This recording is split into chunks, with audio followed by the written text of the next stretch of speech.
नागरिकका गुनासा, जिज्ञासा, प्रश्न अनि समस्याको उचित र सशक्त उठान गर्ने दिनेश एफएमको खरो प्रस्तुति कार्यक्रम नागरिक सवाल। नमस्कार आदरणीय श्रोता, नागरिक सवालमा म नारायण औस्ती, प्रविधि संयोजनमा साथ दिँदै हुनुहुन्छ राजेशजी र छोटोजीले। नागरिक सवालमा दिनहु हामी संवाद गर्ने गर्छौँ विविध विषयमा विभिन्न व्यक्तित्वहरूसँग र यो संवादमूलक कार्यक्रम हो र जसमा हामी लाइभ संवाद गर्ने गर्छौँ विभिन्न मुद्दाहरू, विभिन्न विषयहरू र यो लाइभलाई यहाँहरूले दिनेश एफएम 93.8 मेगाहर्जमा ट्युनिङ गरेर सुन्न सक्नुहुनेछ। दिनेश खबरको फेसबुक पेजमा यहाँहरूले यो कार्यक्रमलाई लाइभ हेर्न र सुन्न सक्नुहुनेछ। त्यसै गरी अनलाइन मोबाइल एप्लिकेसनबाट पनि यहाँहरूले हामीलाई सुन्न हेर्न सक्नुहुनेछ। दिनेश खबरको फेसबुक पेजमा यहाँहरूले पल पलको अपडेटहरू पढ्न सक्नुहुनेछ। यसै गरी हामी इन्स्टाग्राम र ट्विटरमा पनि उपलब्ध छौँ। यहाँहरूले हामीलाई फलो गर्न सक्नुहुनेछ र त्यहाँ राखिएका सामग्रीहरूलाई पढ्न सक्नुहुनेछ भनेर अनुरोध गरेँ। र आज कुराकानी गर्नको लागि, संवाद गर्नको लागि स्टुडियोमा मैले निम्त्याएको छु वरिष्ठ consultant radiologist doctor Niraj Aryal. उहाँ प्रदेश स्वास्थ्य आपूर्ति व्यवस्थापन केन्द्रको निमित्त प्रमुखको रूपमा पनि काम गरिराख्नु भएको छ। मैले उहाँसँग आजको बसाइमा कुराकानी गर्नेछु र दुईवटा सेगमेन्टमा हाम्रो कुराकानी हुनेछ। सर्वप्रथम मैले उहाँसँग उहाँको यो व्यक्तिगत चाहिँ कुराहरू गर्नेछु र त्यसपछि आएर प्रदेश स्वास्थ्य आपूर्ति व्यवस्थापन केन्द्रको निमित्त प्रमुख भइसकेपछि एउटा कुरा जुन चाहिँ अब विवाद जस्तो पनि आएको छ त्यस विषयमा पनि हामी कुराकानी गर्नेछौँ। डाक्टर साहब, स्वागत छ। हस्, धन्यवाद। आराम हुनुहुन्छ? हजुर, आरामै छु, आरामै चाहन्छु हजुरहरूको। धन्यवाद तपाईँलाई। हजुर, वरिष्ठ consultant radiologist doctor Niraj Aryal आफैमा अब चिकित्सक त हो तपाईँ। कहाँ जन्मिए, कहाँ पढे, कसरी हुर्किए भन्ने जिज्ञासा पनि मेटाउनुको लागि हामीले त्यहाँबाट चाहिँ सुरु गर्ने मनसाय बनाएका छौँ। डाक्टर निरज अर्यालको जन्म कहाँ? हजुर, म 2034 सालमा लुम्बिनी भैरवा भीम अस्पतालमा जन्मेको हो। त्यसै बाल्यकाल 2-3 वर्षसम्म मेरो बाल्यकाल चाहिँ उतै भैरवातिर भयो। त्यसपछि व्यापार गर्ने सन्दर्भमा त्यतिखेर 2038 सालतिर हुनुपर्छ। 2038 सालतिर मेरो बाबाहरू चाहिँ यता महेन्द्रनगर कञ्चनपुरमा चाहिँ व्यापार गर्ने हिसाबमा यतातिर हामी चाहिँ बसाइ सराइ गऱ्यौँ। त्यसको निरन्तरतामा आजको दिनसम्म हामी सुदूरपश्चिमकै बासिन्दाको रूपमा काम गरिरहेका छौँ। मेरो बाल्यकाल धेरै जसो समय अध्यापन तपाईँको महेन्द्रनगर कञ्चनपुर श्री बैजनाथ माध्यमिक विद्यालय एउटा सरकारी स्कुल हो। त्यहाँबाट मैले एसएलसी गरेको 2050 सालमा। त्यसको लगत्तै आइएससी पढ्नको लागि म उत्तर प्रदेश नैनीताल शहीद सैनिक स्कुल भन्ने छ, शहीद सैनिक स्कुलमा मैले 1994 to 1997 चाहिँ मैले आइएससी गरेको हो। त्यसको लगत्तै फेरि म फर्केर महेन्द्रनगर आएँ। महेन्द्रनगर आइसकेपछि 1997 अथवा अर्ली 1998तिर मैले ब्याचलर लेभल पनि पढ्ने भनेर बिएससी जोइन गरेँ सिद्धनाथ साइन्स क्याम्पस महेन्द्रनगरमै। तर अध्ययनको क्रममा चाहिँ त्यतिखेर भर्खरै मात्रै नेपालमा एउटा नयाँ विषयवस्तुले प्रवेश गरेको थियो। त्योभन्दा अगाडिका जति पनि हाम्रा नेपालमा कार्यरत चिकित्सकहरू थिए ती सबै या त विदेश पढेर आउनुपर्ने हुन्थ्यो या त नेपालमा केही सीमित सङ्ख्यामा भएका इन्स्टिट्युसनहरूबाट मात्रै पढ्नुपर्ने हुन्थ्यो। त्यो पनि सङ्ख्या एकदमै नोमिनल। त्यो पनि नेपाल सरकारबाट छात्रवृत्ति पाएका मान्छेले मात्रै चाहिँ चिकित्सक शिक्षा लिन पाउँथ्यो। भर्खरै मात्रै काठमाडौँ युनिभर्सिटी भनेर चाहिँ खुलेको थियो। युनिभर्सिटीले आफ्नो चिकित्सा विज्ञान चाहिँ अध्यापन सुरु गराएको थियो। त्यसको सेकेन्ड ब्याचको रूपमा म बिएससी प्रथम वर्ष छोडेर अध्ययन छोडेर इन्ट्रान्समा उता काठमाडौँ युनिभर्सिटीमा नाम निकालेर 1998मा चाहिँ म काठमाडौँ मेडिकल कलेज जो हाल अहिले सिनामङ्गलमा अवस्थित छ त्यहाँ चाहिँ हामी अध्ययन गर्न पुग्यौँ। अनि 2003मा मेरो एमबिबिएस सकियो। 2004मा मैले आफ्नो इन्टर्नसिप 1 वर्षको जो प्र्याक्टिस हुन्छ, रोटेसन बेसिस प्र्याक्टिस हुन्छ, 2004मा सकाएँ। 2004मा सकिसकेपछि 1-2 महिना मात्रै म काठमाडौँ बसेर म सुदूरपश्चिममा केही गर्नुपर्छ भन्ने हिसाबले 2005को एकदम सुरुवाती फेजमै म धनगढी आएको हो। मैले आफ्नो कार्यथलो चाहिँ धनगढी बनाएँ। धनगढी बनाउँदै गर्दा सुरुमा चाहिँ म धनगढीमा प्यारामेडिकल कलेजहरू अहिलेको हालको भागेश्वर एकाडेमी श्री भागेश्वर एकाडेमीमा फार्मेसी अध्ययन गर्ने विद्यार्थीहरू र हेल्थ असिस्टेन्ट पढिरहेका 3 वर्ष पिसिएल कार्यक्रम पढिरहेका विद्यार्थीहरूलाई चाहिँ मैले अध्यापन गराएँ। करिब हजुरको यो 2 वर्षसम्म चल्यो होला। तर त्यही 2 वर्षको बिचमा चाहिँ एउटा क्लिनिकल प्र्याक्टिसनर पनि हो म। एउटा डाक्टरी मैले त्यत्रो अध्ययन आफ्नो चाहिँ त्यत्रो चाहिँ लामो समय अध्ययनमा बिताइसकेपछि, त्यत्रो प्र्याक्टिस मैले चाहिँ गरिसकेपछि, त्यत्रो कुराहरू ज्ञान सिपहरू मैले सिकिसकेपछि खालि अध्यापनले मात्रै मेरो आफ्नो भित्र मनले चाहिँ मानिरहेको थिएन।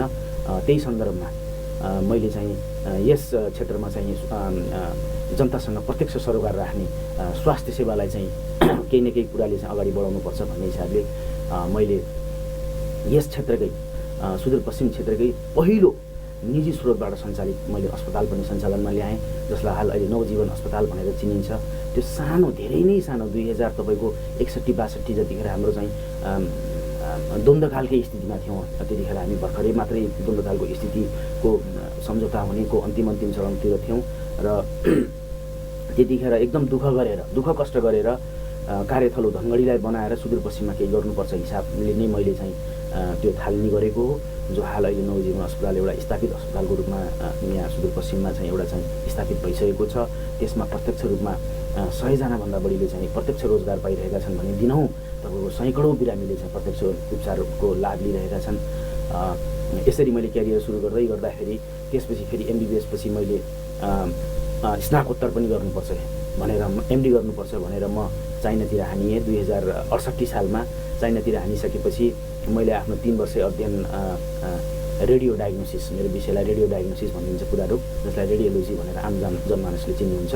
मैले 3 वर्षको चाहिँ MD अध्ययन चाहिँ चाइनाबाट गरेँ। त्यसपछि 2072 सालको इनिसियल फेजमा भूकम्पको ताका मेरो अध्ययन सकियो र भूकम्पको ताका लगत्तै म चाहिँ नेपाल फर्किएर म एक दिन पनि बसेन। मैले आफ्नो डिग्री लिएको दोस्रो दिनै म चाइनाबाट नेपाल आएर मैले त्यो बिचमा चाइनाबाट नै यहाँका साथीहरूसँग कुरा गरेर मैले भूकम्पलाई के गर्न सक्छु, भूकम्प यस्तो गएको छ नेपालमा, मैले के गर्न सक्छु भनेर मैले आफ्नो अब केही समय चाहिँ मैले चाहिँ गोर्खा, त्यतिखेर सबैभन्दा बढी हिट भएको तपाईँको अर्थक्वेकले अथवा भूकम्पले सबैभन्दा ग्रसित एरिया गोर्खा थियो। म फर्केर आउनुपर्ने धनगढी, तर म आएन। म गोर्खामा गएँ। गोर्खामा गएर मैले कुनै सङ्घ संस्थासँग आबद्ध भएर निःशुल्क अल्ट्रासाउन्ड सुविधा गर्भवती महिलालाई गाउँ दूर दराजमा, गोर्खा बजारमा होइन, एकदम दूर दराजमा गोर्खाका विभिन्न तपाईँको चाहिँ एकदमै रुरल एरियामा एकदम विकट ठाउँमा गएर चाहिँ मैले चाहिँ गर्भवती महिलाहरू, भूकम्प पीडित गर्भवती महिलाहरूलाई चाहिँ छानेर तिनीहरूको पेटमा भएको बच्चाको पालन पोषण कस्तो भइरहेछ, तिनीहरूको गर्भ कस्तो छ, गर्भको अवस्था कस्तो छ भने निःशुल्क हेल्थ क्याम्प मैले 3 महिनासम्म पनि सञ्चालन गरेँ। त्यसको लगत्तै त्यो क्याम्प सिधिसकेपछि एकदम राम्रोसँग त्यो क्याम्पलाई मैले सञ्चालन गरेर त्यो क्याम्प चाहिँ सकिसकेपछि म फेरि आफ्नो कार्यथलो धनगढी फर्केर फेरि म काम गर्न थालेँ। र यही सन्दर्भमा चाहिँ 2074 सालको इनिसियल फेजमा मैले लोकसेवा आयोगको परीक्षा पनि मैले फेस गरेँ। लोकसेवा आयोगको फेस गर्दाखेरि मैले प्रथम चरणमै मैले 9 तहमा नाम निकाल्न पनि सफल भएँ र त्यही अनुरूपमा आज नेपाल सरकारको रूपमा अहिले चाहिँ हाल कार्यरत छु। सेतिपा प्रादेशिक अस्पतालको रेडियोलोजी विभागको प्रमुख पनि हुनुहुन्छ। हजुर, म अहिले विभागीय प्रमुख छु। अब यो सेती प्रादेशिक अस्पताल भनेको प्रदेश सरकार मार्फतको अस्पताल हो। प्रदेश मार्फतको अस्पतालमा 1 जना चिकित्सकको दरबन्दी मात्रै छ, हाल 9-10औं तहको। त्यस अन्तर्गत चाहिँ म दरबन्दी अन्तर्गतको हो, तर काम गर्ने साथीहरू अरू पनि हुनुहुन्छ। यो झन्डै 15 वर्ष भयो यहाँलाई चाहिँ यो फिल्डमा लागेको। हजुर, पढाइ शिक्षामा चिकित्सा यो विज्ञानमा म 15 वर्षदेखि छु।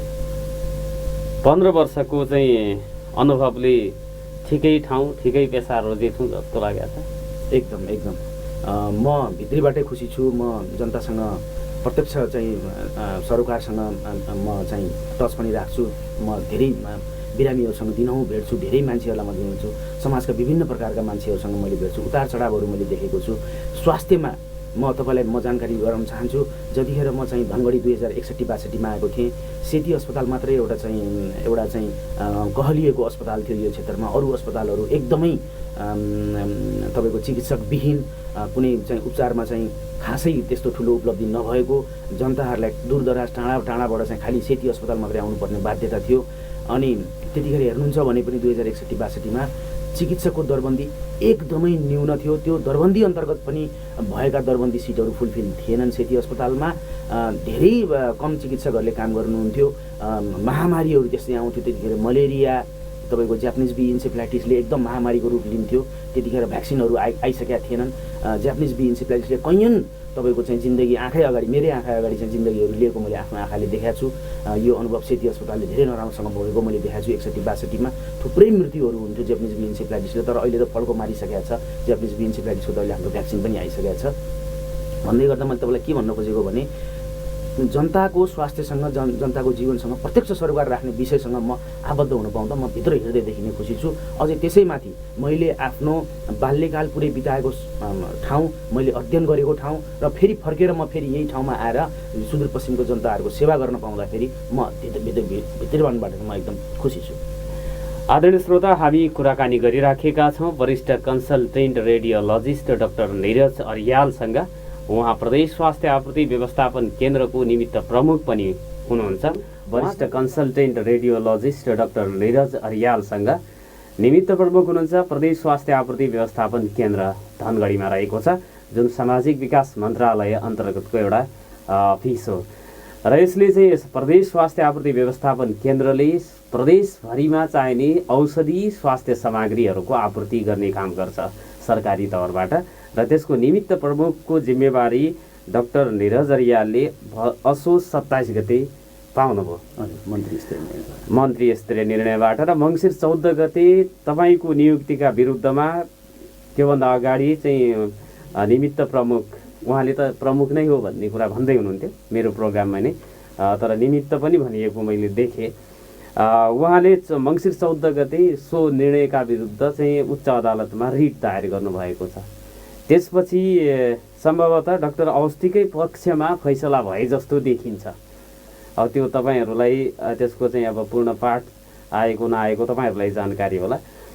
यो चाहिँ विवाद तपाईँ एउटा चाहिँ कन्सल्टेन्ट रेडियोलोजिस्ट, रेडियोलोजी विभागको प्रमुख पनि, अस्पतालमै त्यो चाहिँ अब बस्नुपर्ने प्राविधिक कर्मचारी, डाक्टर चिकित्सक, यो चाहिँ अलि प्रशासकीय चाहिँ ओहदाको लागि चाहिँ किन त्यति चाहिँ कोसिस गर्नुभएको? अब यसमा कोसिस गर्नुभएको भन्ने कुरामा चाहिँ मैले कोसिस गरेर मैले चाहिँ पत्र लेखेर मैले आफै जान पाउने कुरा हुँदैन। तर अब यसमा चाहिँ के छ भन्दाखेरि म एउटा क्लिनिकल प्र्याक्टिसनर पनि भएको, क्लिनिकल चिकित्सक पनि भएको, र मैले गरेको अध्ययन भनेको 3 वर्षको मास्टर्स डिग्री हो, स्नातकोत्तर 3 वर्षको अध्ययन हुन्छ। त्यसपछि पनि हामीले मेडिकल काउन्सिलको लाइसेन्सिङ इक्जामिनेसन दिनुपर्ने हुन्छ। भनेको मतलब नेपालमा उपलब्ध अहिले जति पनि मान्छेको चाहिँ इक्जामलाई टेस्ट गर्ने जति पनि प्रविधिहरू छन्, त्यसमा उच्च तहको, एकदमै उच्च तहको इक्जाम हामीले पास गरेर आएको हो।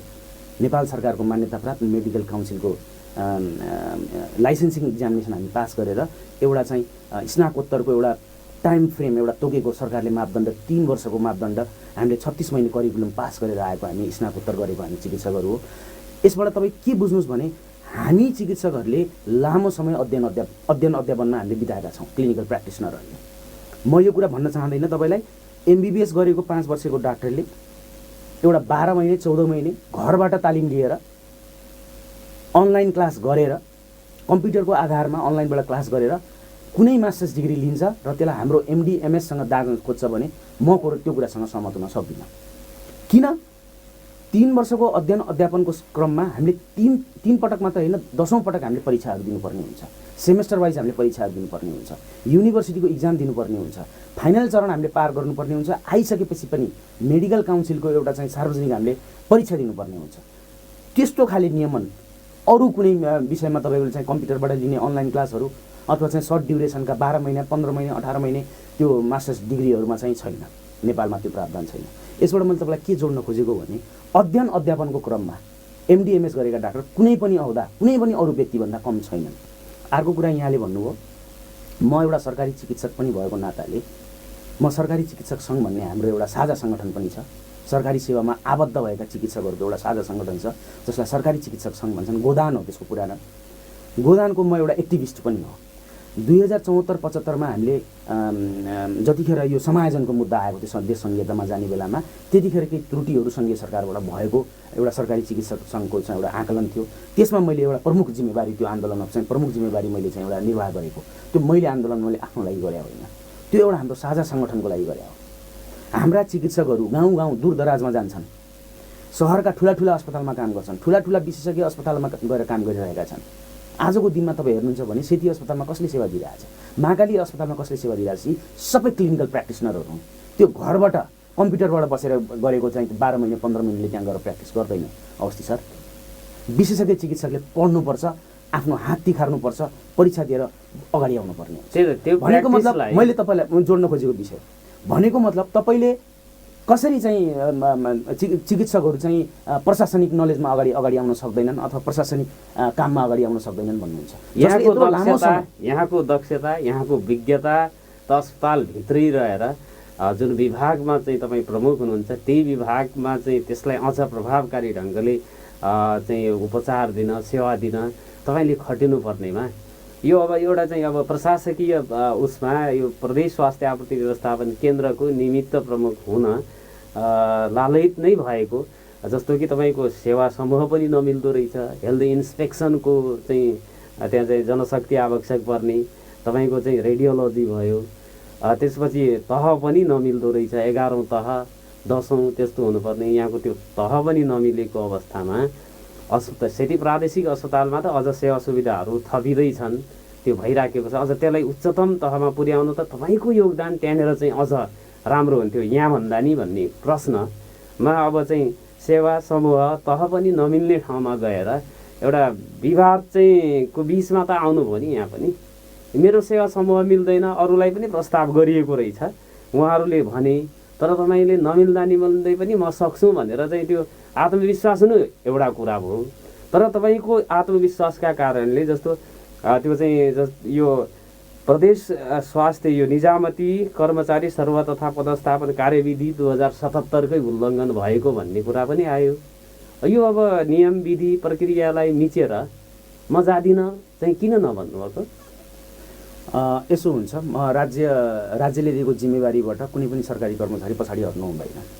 राज्यले केही सोचेर, केही बुझेर र केही उसले आफ्नो केही टार्गेट बनाएर एउटा कार्यलाई चाहिँ कार्य सम्पादन कसरी राम्रो गर्न सकिन्छ भनेर जिम्मेवारी दिने हो। तपाईँले मलाई मात्रै फोकस गरेर कुरा गर्नुहुन्छ भने मैले तपाईँलाई ठ्याक्कै जवाब दिन सक्दिनँ।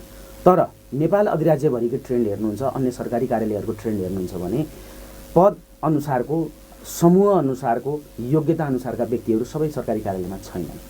नभएको खण्डमा ती कार्यालयहरू सञ्चालनमा ल्याउने कि नल्याउने त्यो जिम्मेवारी तपाईँको नितान्त ती सम्बन्धित मन्त्रालय मातहतमा रहन्छ। मन्त्रालय मातहतको कर्मचारीलाई ठाउँसारी गर्न पाउँछ, खटनपटन आफ्नो अनुकूलता अनुसार गराउन पाउँछ र जिम्मेवारी हेरफेर गर्न पाउँछ। यो चलिआएको रीतिरिवाजमा किन जिम्मेवारी हेरफेर तैँले लिस् भनेर क्रस क्वेसन गर्नुहुन्छ भने मसँग यसको ठ्याक्कै उत्तर चाहिँ छैन। तर राज्यले मलाई जिम्मेवारी दिन्छ भने मैले आफ्नो क्यारियर पनि ग्रुम गर्ने हो, प्रशासनिक नलेज पनि गेन गर्ने हो र राम्रो काम गरेर राज्यलाई मैले प्रतिफल दिने हो। जनतासँग प्रत्यक्ष सरोकार राख्ने, स्वास्थ्यमा मेरो लामो दखलअन्दाजी छ, त्यसकारण चाहिँ म यो कुराबाट जिम्मेवारीबाट म पछाडि हट्ने मान्छे पनि होइन। म ठुलो चाहिँ एउटा चाहिँ च्यालेन्ज लिएर म सुदूरपश्चिममा म चाहिँ कार्यथलो बनाएर म बसिरहेको छु। म यो निरन्तरता मेरो यो रहिरहनेछ।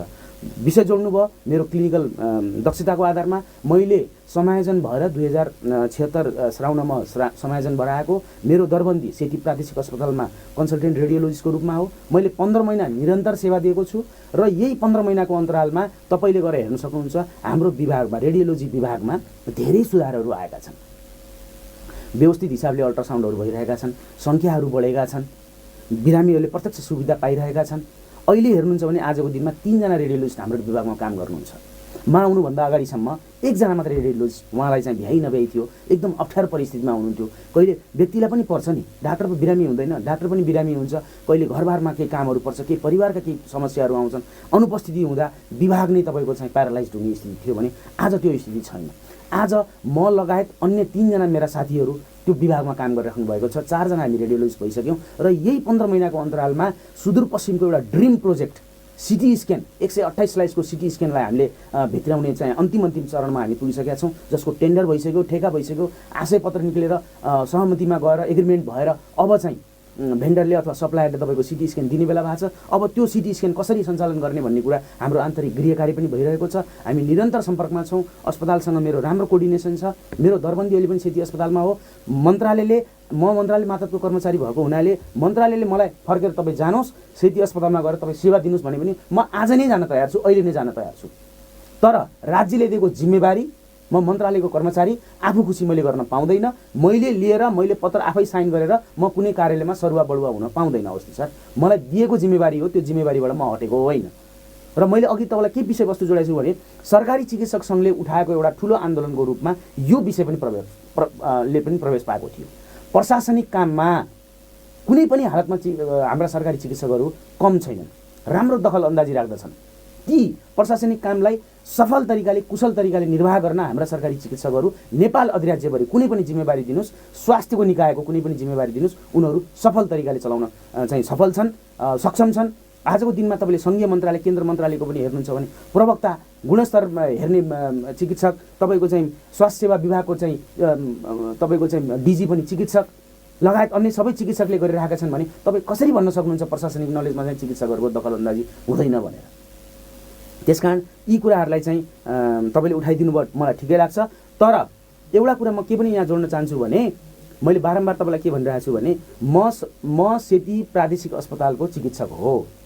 भोलि बिहान आज मन्त्रालयले मलाई पत्र काटेर तपाईँको जिम्मेवारी आपूर्ति केन्द्रमा छैन, तपाईँ गएर सेती अस्पतालमा गर्नुहोस् भने म तुरुन्त गएर म सेती अस्पतालमा गएर उपस्थित हुन्छु र त्यहाँबाट म आफ्नो सर्भिस। तर प्रश्न चाहिँ के हो भने प्रदेश निजामती कर्मचारी सरुवा तथा पदस्थापन कार्यविधि 2077 को मर्मका विपरीत जुन चाहिँ अब मन्त्रालयको डिसिजन छ त्यसमा मन्त्री परिषदको अथवा मुख्यमन्त्री कार्यालयको निर्णय भइदिएको भए तपाईँप्रति कुनै प्रश्न रहँदैन थियो, जस्तो डाक्टर अवस्थीले पनि त्यही कुराहरू चाहिँ भन्नुभएको छ। मेरै अन्तर्वार्तामा उहाँले भनेको कुरालाई मैले स्मरण गरेर तपाईँलाई प्रश्न गर्दैछु। यो कुरा त कानुन विधि प्रक्रिया, अब तपाईँ एउटा चाहिँ स्वास्थ्य क्षेत्रकै यो चाहिँ चिकित्सक सङ्घ आबद्ध भएर हामीले अभियानै चलायौँ, जुन चाहिँ सेवा सुविधा प्लस अब यो चाहिँ न्यायिक कुरा हुनुपर्छ भन्ने माग राख्ने व्यक्तिले अब चाहिँ यो विधि र प्रक्रियालाई नहेरिकनै अब मन्त्रालय मातहतको कर्मचारी हुँ, मन्त्रालयले अराएको काम गर्नुपर्छ भन्ने कुराहरू मात्रै भन्दा त अब मन्त्रालयले जे कुरा भन्यो त्यो गर्दै गयो भने त तपाईँ नराम्रोसँग चुक्ने स्थिति पनि आउँछ नि। त्यसो त अब कुरालाई नेगेटिभतिरबाटै जोड्नु भयो भने त्यसको खासै पोजिटिभ उत्तर नआउला।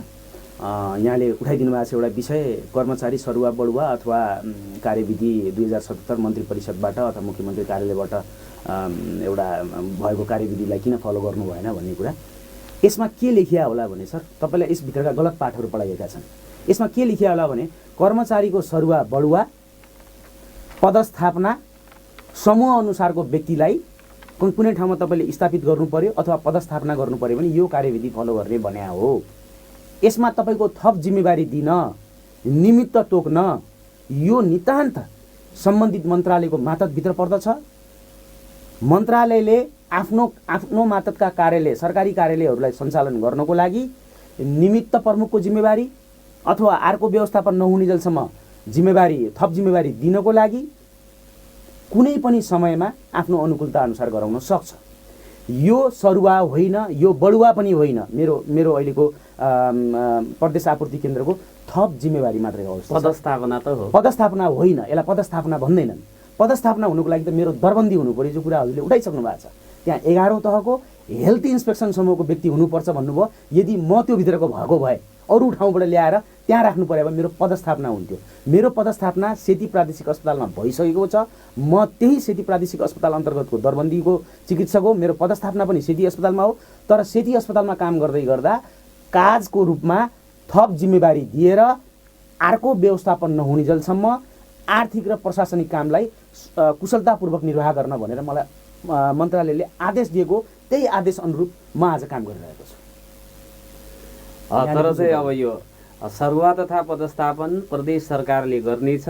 8औं 9 र 8औं तहको कर्मचारीको सरुवा तथा पदस्थापन मुख्यमन्त्री तथा मन्त्री परिषदको कार्यालयले गर्नेछ भन्ने कुरा अब त्यो चाहिँ कार्यविधिमा उल्लेख छ। एक मन्त्रालय वा प्रदेश स्तरीय निकाय वा अन्तर्गतको कर्मचारीलाई अर्को मन्त्रालय वा प्रदेश स्तरीय निकाय वा अन्तर्गत सरुवा तथा पदस्थापनको कार्य मुख्यमन्त्री तथा मन्त्री परिषदको कार्यालयले गर्नेछ भनेर स्पष्ट लेखेको छ। अब तपाईँ चाहिँ त्यो निमित्त नै भए पनि पदस्थापन त पदस्थापनै हो नि। तपाईँले जिम्मेवारी दिनु भनेको पदस्थापनै त हो। मेरो यदि मलाई तपाईँले आजको डेटमा हेर्नुहुन्छ भने टिकापुर अस्पतालमा पनि रेडियोलोजिस्टको दरबन्दी छ, सरकारी दरबन्दी छ। महाकाली अस्पतालमा पनि दरबन्दी छ। म तपाईँलाई यो विषयमा मतलब फोकस गरेर कुरा गरेको। अब प्रदेश सरकारले एउटा के महसुस गर्यो भने महाकाली अस्पतालमा रेडियोलोजिस्टको व्यापक खाँचो भयो अथवा त्यहाँ सेवा दिनको लागि फलानु चिकित्सक मानिलिनुहोस् डाक्टर निरज अरियाललाई त्यहाँ पोस्टिङ गर्नु पर्यो, त्यहाँको दरबन्दी अनुसार पदस्थापना गर्नु पर्यो भनेपछि यो तपाईँले बनाएको कार्यविधिलाई फलो गर्ने हो, मुख्यमन्त्री कार्यालयबाट स्वीकृति गरेर ल्याउने हो। तर अझै पनि म तपाईँलाई के जोड्दैछु भने मेरो दरबन्दी चेन्ज भएको होइन, काज हो मेरो, यो काज पनि होइन, यो थप जिम्मेवारी मात्रै हो। थप जिम्मेवारी कुनै पनि बेलामा हट्न सक्छ। कुनै पनि बेलामा तपाईँले अमुक व्यक्ति तपाईँले खोजेको सम्बन्धित तहको सम्बन्धित समूहको व्यक्ति तपाईँले भेट्नुभयो प्रदेशभित्र भने मलाई तपाईँले यथास्थानमा फर्काइदिने हो। यो नियमले नै भन्छ। निमित्त प्रमुख तपाईँले जसलाई पनि तोक्न पाउनुहुन्छ, आफ्नो मातहतको कर्मचारीलाई तोक्न पाउनुहुन्छ र थप जिम्मेवारी अर्को व्यवस्थापन नहुन्जेलसम्म तपाईँले जसलाई पनि दिन पाउनुहुन्छ। तपाईँको मातहतको कार्यालयलाई सञ्चालन गर्नको लागि तपाईँलाई यो अधिकार ऐनले नै दिएको छ। अब विषयलाई कसरी जोडिएछ भन्दाखेरि मेरो पदस्थापना भएको, मेरो दरबन्दी भएको भनेको छ। मैले त दरबन्दी भएको हो भनेकै छैन, मेरो दरबन्दी हुँदै होइन। त्यहाँ 11औं तहको first class officer health inspection समूहको चाहिन्छ। त्यसको विषयमा पनि तपाईँले कुरा उठाउनु होला, म के भन्न चाहन्छु त्यो विषयमा किन गरियो छ यो अर्गानोग्राम। 8 बजेको यो अर्को कुरा चाहिँ के हो भने यहाँको चाहिँ समूह पनि नमिल्ने, तह पनि नमिल्ने। ठिक छ, तपाईँको अनुभव चाहिँ एउटा अर्को फिल्डमा छ, काम चाहिँ अर्कै फिल्डमा गर्न खोज्दाखेरि अलिकति असमञ्जस्यता त पक्कै पनि हुन्छ। त्यहाँमाथि अब चाहिँ यो प्रदेश स्वास्थ्य आपूर्ति व्यवस्थापन केन्द्रमा जुन चाहिँ हेल्थ इन्सपेक्सन समूहको 11औं तहको चाहिँ कर्मचारी हुनुपर्ने, त्यो नभएर जस्तो डाक्टर अवस्थीकै सन्दर्भमा 11औं तह मिल्ने हेल्थ एडमिनिस्ट्रेसन र हेल्थ इन्सपेक्सन नजिकको चाहिँ त्यो समूह हो भन्ने कुरा पनि थियो उहाँको। त्यो तपाईँहरूलाई अझ बढी जानकारी होला। तपाईँको त त्यो टाढाको चाहिँ समूह रेडियोलोजिस्ट धेरै टाढाको समूहबाट चाहिँ यसरी उछिटिएर आउँदा त उनीहरू जो नजिकका छन् उहाँहरूलाई त अप्ठ्यारो पर्ने नै भयो नि, होइन? अब अप्ठ्यारो उता मात्रै पर्ने होइन कि यतातिर पनि हेर्नुपर्छ। क्लिनिकल प्र्याक्टिसनरहरू नेपाल सरकारका 9, 10औं अथवा 11औं तहका क्लिनिकल प्र्याक्टिसनर डक्टरहरू पनि छन्। यिनीहरूलाई चाहिँ किन चाहिँ त्यो समूहमा राखिएन त? किन हेल्थ इन्सपेक्सन समूह भनेर तोकियो? त्यसको पनि यसो म ब्याकग्राउन्ड तपाईँलाई के भन्न चाहन्छु। किन भयो? 2074 सालमा जतिखेर देश सङ्घीयतामा प्रवेश गर्ने टुङ्गो भइसकेका थियो, चुनावीहरू अन्तिम चरणमा थिए, त्यतिखेर सङ्घीय मन्त्रालय जो अहिले हाल केन्द्रको मन्त्रालय अथवा सङ्घीय मन्त्रालय स्वास्थ्य मन्त्रालयमा केही अमुक व्यक्तिले, कुनै अमुक पदाधिकारीले टाउको गनेर, व्यक्ति गनेर 7वटा प्रदेशको अर्गानोग्राम बनाएका छन् विभिन्न स्वास्थ्य कार्यालयहरूका। त्यसमा निर्देशनालय पनि पर्ला, आपूर्ति केन्द्र पनि पर्ला, अथवा जिल्ला स्वास्थ्य कार्यालय अथवा प्रदेश कार्यालय पनि पर्ला, अरू अस्पताल समेत पर्ला। यसमा अमुक व्यक्तिलाई एउटा बन्द कोठामा राखिएर फलानु व्यक्ति त्यहाँ जाने, फलानु व्यक्ति त्यहाँ जाने भनेर बनाइएको अर्गानोग्राम थियो। त्यो सरकारी चिकित्सक सङ्घले थाहा पाइसकेपछि हामीले ठुलो यसको विरोध गऱ्यौँ, ठुलो प्रतिवाद गरेको, हामीले आन्दोलन पनि गऱ्यौँ यो विषयमा। म कुनै व्यक्ति विशेषको नाम लिन चाहँदैन, तर ती व्यक्तिहरू यी यस्तै समूहबाट, विशेष गरेर हेल्थ इन्सपेक्सन पब्लिक हेल्थ समूहबाट आएका केही अमुक व्यक्ति 8-10 जना व्यक्तिले बन्द कोठामा बनाइएको, जसमा क्लिनिकल चिकित्सकहरू जो राज्यको यत्रो ठुलो स्वास्थ्यलाई सम्हालेर बसेका छन् ती चिकित्सकहरूलाई बाइपास गरेर बन्द कोठामा यो मान्छे फलानु त्यहाँ जाने, त्यो मान्छे जनकपुर जाने, त्यो मान्छे धरान जाने भनेर बनाइएको अर्गानोग्राम थियो। प्रष्ट छ, सरकारले रियलाइज गरेको छ यो गलत थियो, यसलाई करेक्सन गर्नुपर्छ भन्ने अधिकार पनि अहिले प्रदेशमा आइसकेको छ। यो अर्गानोग्राम करेक्सन हुन्छ, हामी यसको प्रत्यक्ष दबाब दिन्छौँ यसलाई। यो अर्गानोग्राममा कुनै पनि हालतमा क्लिनिकल चिकित्सकलाई पछाडि पारिनुहुन्न। यो हेल्थ इन्सपेक्सन समूह, हेल्थ एडमिनिस्ट्रेटिभ समूह भनेर तपाईँले चाहिँ बन्देज गर्न मिल्दैन कसैलाई पनि। कसैको करियर ग्रुम गर्न तपाईँले रोक्न मिल्दैन सर। तपाईँले आफ्नो एउटा एफएमको करियर सुरु गर्ने बेलामा एउटा रिपोर्टरबाट सुरु गरेर तपाईँ एडिटर बन्नुहुन्छ, चिफ एडिटर बन्नुहुन्छ, एउटा कार्यक्रम प्रस्तुताबाट माथि तपाईँ ग्रुम भएर चाहिँ एउटा सञ्चालक बन्न पाउनुहुन्न भनेर तपाईँलाई कसले भनेको छ? तपाईँ पाउनुहुन्छ। तपाईँको करियर त ग्रुम हुने हो। बिस्तारै बिस्तारै बिस्तारै तपाईँले सिक्दै जानुहुन्छ र त्यो काम तपाईँले सफल तरिकाले चाहिँ अगाडि सञ्चालन गर्नुहुनेछ। यो कुरा के भयो भन्दाखेरि कुनै अमुक व्यक्तिलाई टार्गेट गरेर बनाइएको थियो हेल्थ इन्सपेक्सन समूह। ती अमुक व्यक्ति यहाँ आएनन्। सुदूरपश्चिमको हकमा मैले कुरा गर्नुपर्दा फलानमा नाम लिन चाहँदैन, तपाईँ मलाई व्यक्तिगत रूपमा सोध्नुहुन्छ अथवा जनताले मलाई सोध्छन् भने म भनिदिन्छु नाम पनि। व्यक्तिगत एउटा कुनै व्यक्ति विशेषलाई यहाँ पठाउने हिसाबले यो बनाइएको थियो हेल्थ इन्सपेक्सनमा, ती व्यक्ति यहाँ आएनन्, सुदूरपश्चिममा आएनन्। नाम भन्न मिल्छ? म भन्दिनँ, म नाम भन्दाखेरि कसैलाई चाहिँ म त्यसरी अरूले जसरी मलाई चाहिँ दोष दिइरहेछन्, मलाई चाहिँ टार्गेट गरेर चाहिँ तपाईँको चाहिँ मलाई चाहिँ ममाथि चाहिँ पर्सनल मुद्दा पनि हालिएको छ एउटा सरकारी कर्मचारीद्वारा, त्यो गलत परिपाटी हो, त्यसको म खुलेर विरोध गर्छु। म भनेको एउटा न्युट्रल मान्छे हो, उहाँ पनि एउटा न्युट्रल मान्छे हो, सरकारी मन्त्रालय अन्तर्गतको कर्मचारी उहाँ पनि, मन्त्रालय अन्तर्गतको कर्मचारी म पनि। उहाँले मलाई एउटा चाहिँ व्यक्तिगत चाहिँ एउटा चाहिँ लालसाना पनि लगाउनु भएको छ, व्यक्तिगत मेरो नाममा रिट हाल्नु भएको छ। यो व्यक्ति असक्षम हो, यो यहाँ आएपछि चाहिँ प्रदेशमा चाहिँ क्वालिटीको सामान आउँदैन, औषधिहरू हाहाकार हुन्छन्, कसरी भन्न सक्नुहुन्छ त्यस्तो एउटा डाक्टरले एउटा डाक्टरमाथि? म डाक्टर होइन, मलाई थाहा छैन यहाँको जनताको पीडा, यहाँको स्वास्थ्यको बारेमा मलाई नलेज छैन होला र औषधि सर, मलाई थाहा छ क्वालिटी मेडिसिन के हो, क्वालिटी उपकरण के हो। बरु उहाँलाई नै म प्रश्न गर्न चाहन्छु, उहाँले आजको आफ्नो यो स्वास्थ्य सेवाको मा कतिजना बिरामी चेक गर्नुभयो? ल भन्नुहोस्, उहाँलाई प्रश्न गर्नुहोस्। तपाईँ उहाँले बिरामी हेर्नुहुन्छ? कहिले हेर्नुहुन्न? उहाँले बिरामी कुनै अपरेसन गर्नुहुन्छ? कहिले गर्नुहुन्न? मैले त आजको डेटमा पनि हेरिरहेको छु नि। 29 वर्षसम्म मैले काम गरे त उहाँले यस्तै एडमिनिस्ट्रेटिभ पोस्टमै काम गर्नुभयो, विभिन्न जिल्लाको हाकिम हुनुभयो, उहाँलाई त्यही दम्बले आजसम्म छोडेको छैन। गाउँ गाउँ गएर चिकित्सा सेवा दिएको छु भन्दै उहाँलाई प्रदेश निर्देशक कहाँको बनाएको थियो? उहाँलाई सोध्नुभयो तपाईँले? प्रदेश निर्देशक उहाँलाई चाहिँ पोखराको बनाइएको थियो, गण्डकी प्रदेशको। किन जानु भएन उहाँ आफ्नो पदस्थापना किन लिनु भएन? किन सुदूरपश्चिममा उहाँ केही अमुक व्यक्तिको समूहको लागि काम गर्नुहुन्छ? आफ्नो प्रदेशको माया हुन्छ होला नि। डेफिनेटली त्यसको लागि त हामी तयार छौँ। उहाँलाई प्रदेश निर्देशक सुदूरपश्चिमको हुनबाट हामीले त उहाँलाई चाहिँ आदरणीय गुरु नै मानेको छ, हामी त ढोकिदिन्छौँ उहाँलाई। तर म जस्तो एउटा जुनियर कर्मचारीलाई उहाँले चाहिँ व्यक्तिगत रूपमा चाहिँ रिट हाल्ने, अदालतमा चाहिँ लिएर जाने, घसिट्ने काम चाहिँ किन गरिएको? म त एउटा न्युट्रल व्यक्ति हो नि, मलाई त मन्त्रालयले थप जिम्मेवारी मन्त्रालयले दिएको हो। मैले पत्र काटेर आफ्नो त्यो सिटमा जाने होइन अवस्था सर। मलाई मन्त्रालयले पत्र काटेर मन्त्री स्तरीय निर्णय गरेर मलाई थप जिम्मेवारी अर्को व्यवस्थापन नहुन्जेलसम्म भनेर मलाई कार्यालय प्रमुखको निमित्त कार्यालय प्रमुखको जिम्मेवारी दिएको। त्यस्तै त उहाँले 2 वर्षसम्म उहाँले पनि गर्नुभयो नि। उहाँको पनि त हेल्थ एडमिनिस्ट्रेटिभ समूह उहाँको पनि मिल्दैन नि। त्यतिखेर चाहिँ उहाँले किन आवाज उठाउनु भएन? र यदि उहाँ साँच्चीकै प्रदेश निर्देशक हो, स्वास्थ्य निर्देशक हो भने थुप्रै हाम्रा सुदूरपश्चिमका स्वास्थ्य कार्यालयहरूमा आज निमित्त प्रमुखले चलाइरहेका छन्, सेवा समूह नमिलेका व्यक्तिले चलाइरहेका छन्, पदस्थापना अनुसारको तह अनुसारको व्यक्ति पनि छैनन्। 9 तहको इन्सपेक्सनको त रहेछन्, फेरि यहाँ 9 तहसम्मको चाहिँ छन् भन्ने सुनि। 9 तहको अहिले हाल छैनन्, 8औं तहका होलान्। 8औं तहकोलाई कुनै कार्यालयको जिम्मेवारी दिइसकेका छ, त्यहाँ पनि हेल्थ इन्सपेक्सन समूहको कार्यालयको जिम्मेवारी दिइसकेका छ। त्यसकारण त्यो नितान्त मन्त्रालय मातहतको, त्यसमा म व्यक्तिगत टिप्पणी गर्न चाहँदैन। मलाई चित्त नबुझेको कुरा के भन्नुहुन्छ भने हाम्रा सिनियर चिकित्सक डाक्टर आदरणीय गुन्डाज अवस्थीले व्यक्तिगत मेरो नाममा चाहिँ किन मुद्दा दिनुभएको? के कारण? उहाँलाई मसँग के पर्सनल त्यस्तो?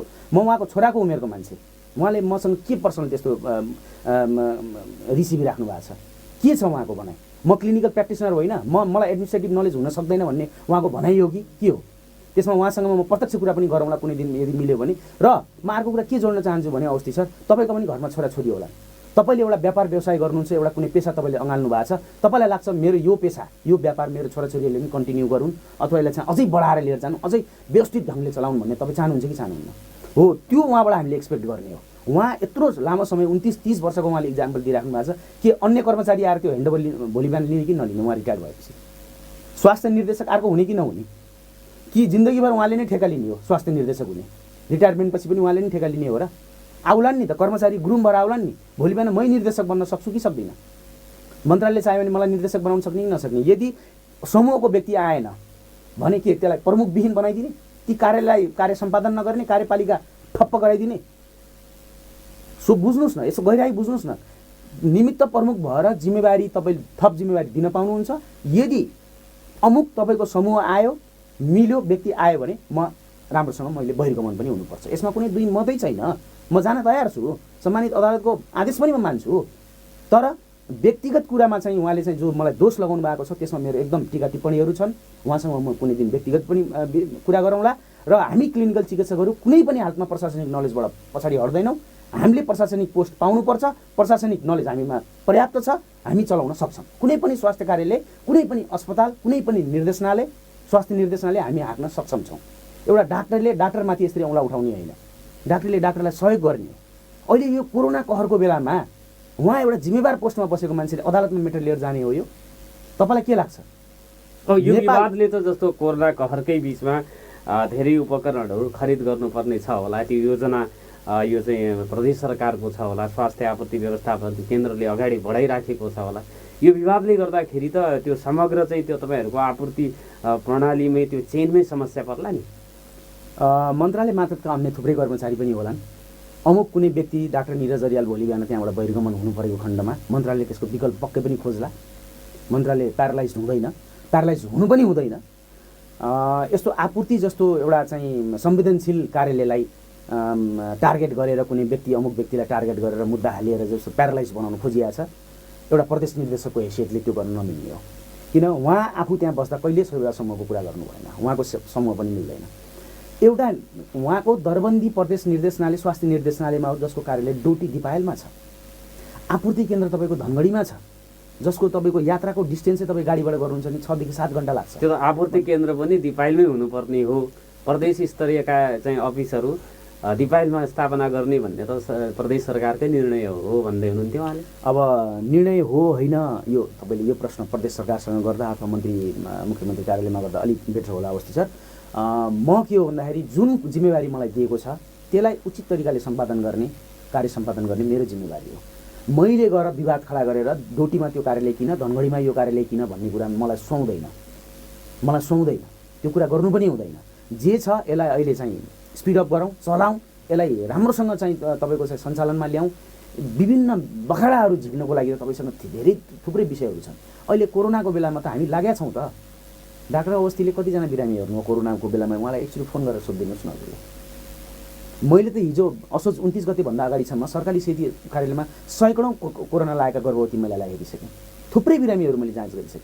म आफ्नो रिस्पोन्सिबिलिटीबाट एक दिन पनि हटेको छैन। तपाईँले सेती अस्पतालमा गएर मेरो चाहिँ हाजिरी रजिस्टर चेक गर्न सक्नुहुन्छ। म कोरोना कालदेखि आज दिनसम्म एक दिन पनि अनुपस्थित छैन, एक दिन पनि। यही बिचमा हामीले चाहिँ सिटी स्क्यानको चाहिँ टेन्डर पनि गऱ्यौँ बिना विवाद। हजुरले कहीँ देख्नुभयो विवाद? सिटी स्क्यानमा कहीँ विवाद देख्नुभयो? भनेपछि हामी कार्य सम्पादन गर्न सक्दैनौँ भन्ने चाहिँ त्यो व्यक्तिगत उहाँले चाहिँ फायर किन गर्नुभयो हामीमाथि? हामी क्लिनिकल चिकित्साको घोर विरोध छ। गोदानबाट पनि यसको आवाज उठ्छ।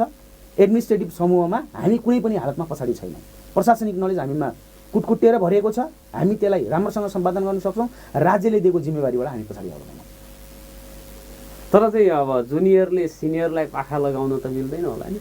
मैले पाखा लगाएको होइन, मैले भनिसकेको छु यहाँलाई। म एउटा न्युट्रल व्यक्ति, उहाँ पनि एउटा न्युट्रल व्यक्ति। मन्त्रालय मातहतको कर्मचारी उहाँ पनि, मन्त्रालय मातहतको कर्मचारी म पनि। उहाँलाई एउटा कुनै कार्यालयको जिम्मेवारी दिएको छ, त्यसको सम्पादन उहाँले उच्च तरिकाले गरेर देखाउनु पर्यो। दुईवटा कार्यालयको प्रमुख म हुनुपर्छ भन्ने यस्तो के भन्ने तपाईँको यस्तो स्वेच्छाचारी अथवा चाहिँ एकदमै जे पनि मै गरौँ, मैले मात्र सक्छु भन्ने यस्तो चाहिँ फल्स बिलिभ उहाँमा छ भने म 2 हात जोडेर उहाँलाई रिक्वेस्ट गर्छु, यो फल्स बिलिभबाट तपाईँ बाहिर आउनुहोस्। थुप्रै कर्मचारीहरू छन्, तपाईँभन्दा सक्षम कर्मचारीहरू, तपाईँभन्दा अनुभवी कर्मचारीहरू र दखलअन्दाजी राख्ने कर्मचारीहरू अहिले हाम्रो चाहिँ स्वास्थ्य सेवासँग यहाँ सुदूरपश्चिममा हुनुहुन्छ। उहाँहरूलाई जिम्मेवारी दिनुहोस्। उहाँले कुशलतापूर्वक कुनै पनि जिम्मेवारीबाट उहाँले चाहिँ काम चलाउन सक्नुहुन्छ, कुनै काम सफल गर्न सक्नुहुन्छ। र क्लिनिकल चिकित्सकलाई हेपिने कुरामा डाक्टर निरज कहिले पनि त्यो कुरालाई चाहिँ सहन गर्दैन। अर्को कुरा के पनि अब सर्वसाधारणबाट र सोझै बुझ्न सकिने पनि के छ भने अब एउटा उक्ति नै छ, जसले मुख काट्छ उसले हात चाट्छ। प्रदेश स्वास्थ्य आपूर्ति व्यवस्थापन केन्द्रमा थुप्रो बजेट आउँछ, थुप्रो चाहिँ त्यहाँ टेन्डरहरू अब खरिद प्रक्रिया गर्नुपर्ने हुन्छ। अब त्यसमा केही महकै कुराहरूले गर्दाखेरि स्वाभाविक अथवा अस्वाभाविक रूपमा त्यहाँ चाहिँ इन्ट्रेस्ट सबैको बढेको त होइन कहीँ? एकदम ठिक प्रश्न गर्नुभयो। म एकदम खुसी भएँ यहाँसँग। अब यो प्रश्न तपाईँले डाक्टर अवस्थीसँग गरिदिनु भने उहाँको उत्तर के हुनेछ? घुमिफिरी त उहाँ पनि महकै चक्करमा हो कि कता कुनेर? यहाँ चाहिँ म छैन। मैले अहिलेसम्म म आएपछि कार्य सम्पादन जुन मैले गरेको छु, तपाईँ आउनुहोस्, ओपन छ, ट्रान्सपेरेन्ट छ। मैले कुनै पनि ठेकाहरू एउटा पनि ठेका मेरोमा विवादित छैन।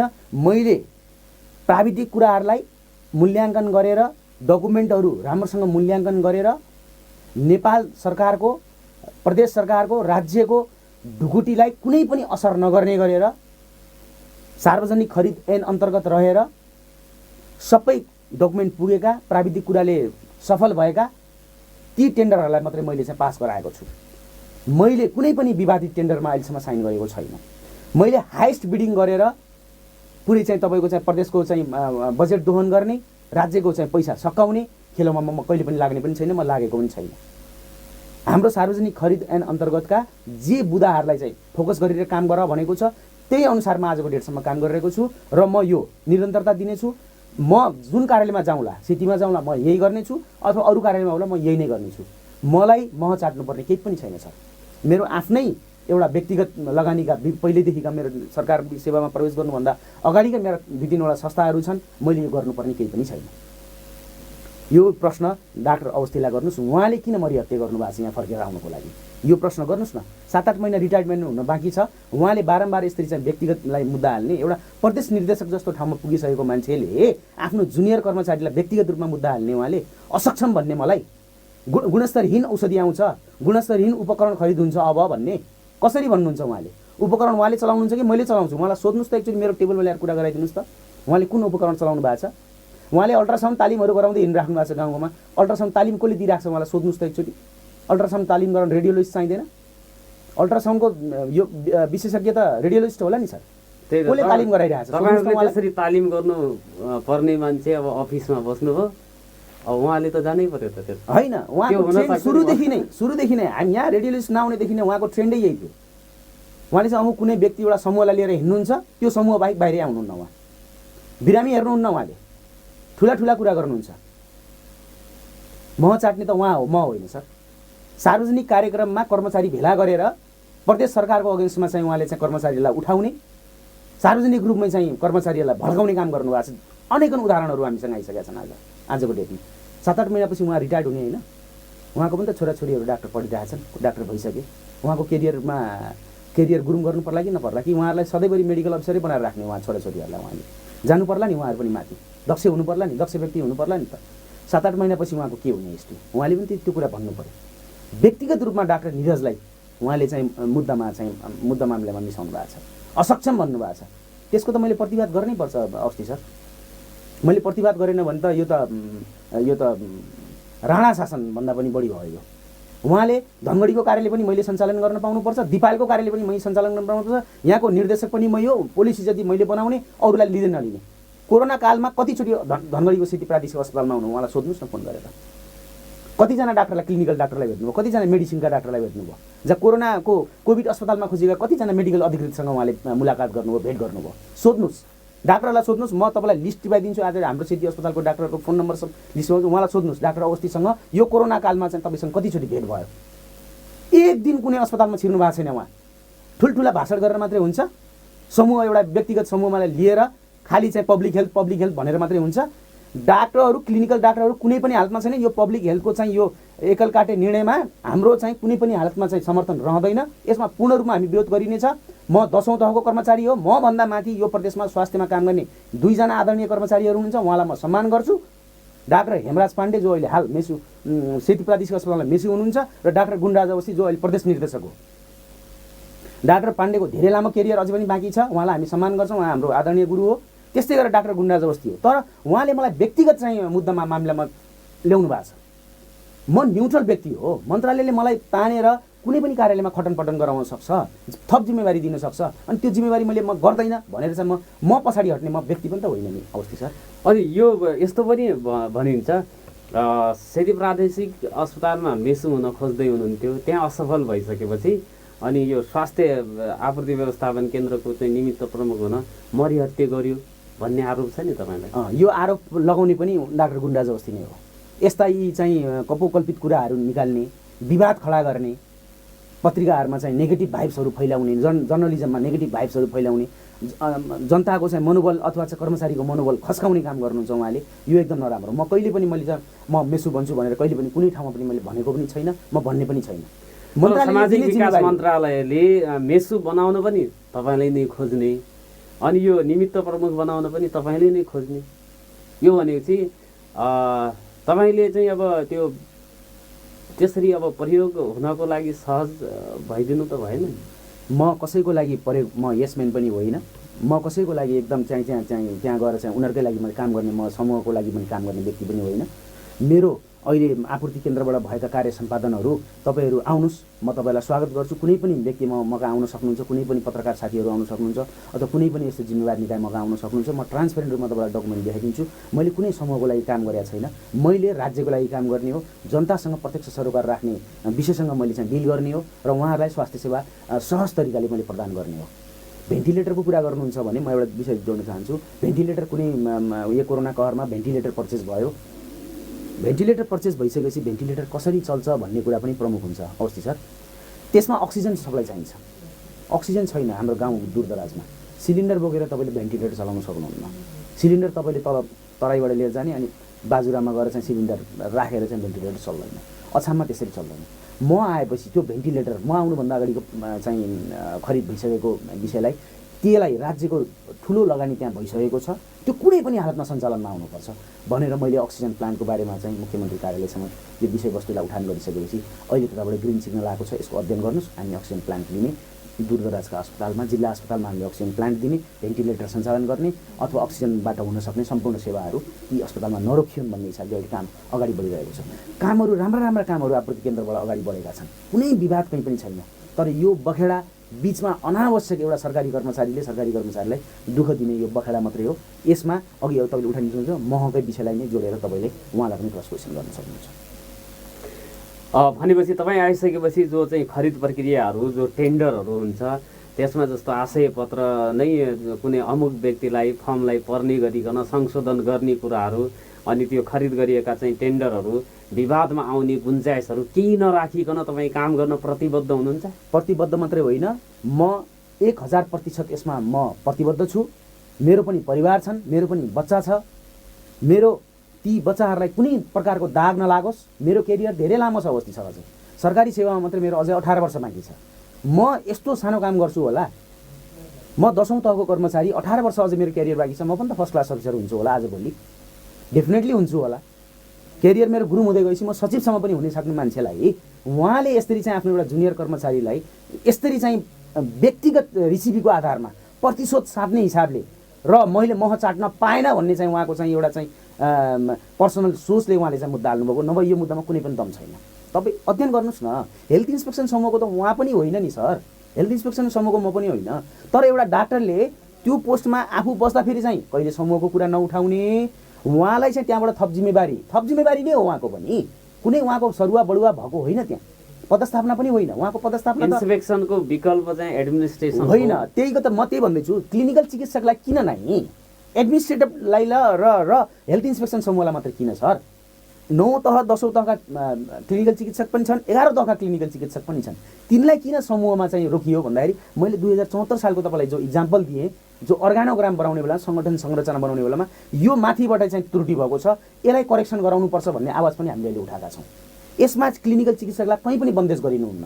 स्वास्थ्य सेवा, स्वास्थ्य कार्यालयहरू, अस्पतालहरूमा क्लिनिकल चिकित्सकहरू दक्ष छन्, सक्षम छन् र कार्यकुशलता उहाँले एकदम राम्रोसँग निभाउन सक्नुहुन्छ। त्यो मूल्य मान्यतामा म हिँड्छु। म एउटा सरकारी चिकित्सक सङ्घको आजीवन सदस्य पनि हो, आन्दोलन पनि गरेका छौँ, आन्दोलन गरिरहनेछौँ। यो कुनै पब्लिक हेल्थ समूहले अमुक एउटा चाहिँ टाउको गनेर चाहिँ यी मान्छेलाई यहाँ पठाउने भन्ने कुरा हुँदैन। भोलि डाक्टर निरज नरहला, सरकारी सेवामा आबद्ध अर्को क्लिनिकल चिकित्सक त्यहाँ काम गर्न पाउनुपर्छ भन्ने मेरो मान्यता हो। म यो पब्लिक हेल्थ समूहकै मान्छे यहाँ ल्याएर राख्नुपर्छ भन्ने मान्यताको विरोधी हो।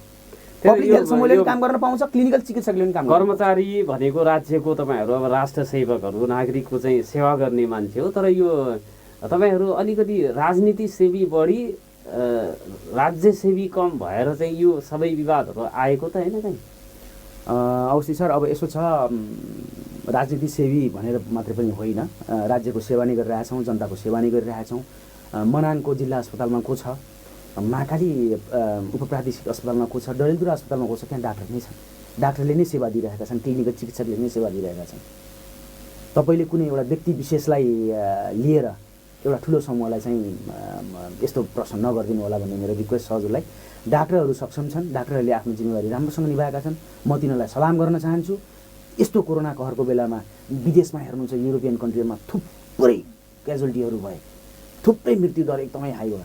आज हाम्रो यी सबै क्लिनिकल चिकित्सक नै हुन्, ती क्लिनिकल चिकित्सक जसले बिरामीहरूलाई बचाए, उपचार गरे। आजको दिनमा थुप्रै कोरोना डेडिकेटेड अस्पतालहरू, कोभिड अस्पतालहरूमा चिकित्सकहरू नै काम गरिरहेका छन्, स्वास्थ्य कर्मीहरू काम गरिरहेका छन्।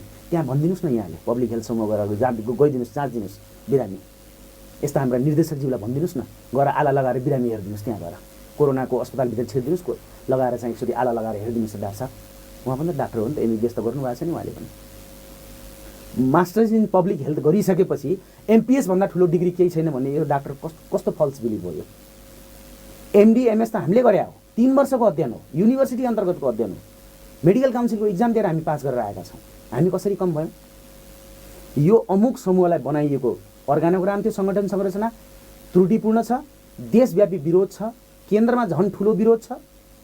यो विरोध जारी रहनेछ, यसलाई करेक्सन हामी गराएरै छनेछौँ। डाक्टर अर्याल, कार्यक्रमको अन्तमा छौँ। जस्तो यो प्रदेश स्वास्थ्य आपूर्ति व्यवस्थापन केन्द्रबाट भए गरेका कामहरू का विगतमा पनि त्यो विवादमा आएका विषयवस्तुहरू यहाँलाई चाहिँ स्मरण होला, त्यो स्मरण चाहिँ रहिरहोस् र त्यो आगामी दिनमा जस्तो अब तपाईँ यो अदालतको चाहिँ पूर्ण पाठ आएपछि के हुन्छ त्यो त तपाईँहरूलाई नै थाहा नहोला कि थाहा भइसक्यो? नै, पूर्ण पाठ आइसकेपछि, सम्मानित अदालतको पूर्ण पाठ आइसकेपछि मन्त्रालय मातहतमा जाने डकुमेन्टहरू जे आइसकेपछि मन्त्रालयले जे निर्णय गर्छ, उचित निर्णय गर्छ, सम्मानित अदालतलाई सम्मान गर्दै निर्णय गर्छ। त्यो निर्णयअनुसारको जुन पनि आदेश मलाई मन्त्रालयले दिन्छ त्यो आदेश मान्नको लागि म तयार। यदि तपाईँ त्यहीँ रहनुभयो भने जो चाहिँ हिजोका दिनमा हुने विवादहरू, टेन्डरमा, खरिद प्रक्रियामा त्यो विवादहरू एक पनि नआउने चाहिँ त्यो तपाईँ भन्न सक्नुहुन्छ आउँदैन भने? म अघि पनि मैले भनिसकेँ, म ग्यारेन्टी गरेर भन्छु, म लगायत मेरा कुनै पनि कर्मचारीहरूले, आपूर्ति केन्द्रका कर्मचारीहरूले कहीँ मिलोमतो भएको थाहा पाएँ अथवा म मिलोमतोमा मिसिएँ अथवा कहीँ म चाट्नेतिर लागेँ भने म त्यही दिन नैतिकताको आधारमा सरकारी जागिरबाट म राजीनामा दिन्छु र राज्यले मलाई दिने दण्डको लागि म तयार हुन्छु। हवस्, समय र संवादका लागि धन्यवाद। आदरणीय श्रोता, आजको नागरिक सवालमा हामीले कुराकानी गऱ्यौँ वरिष्ठ consultant radiologist doctor Neeraj Aryal, प्रदेश स्वास्थ्य आपूर्ति व्यवस्थापन केन्द्रका निमित्त प्रमुख पनि हुनुहुन्थ्यो।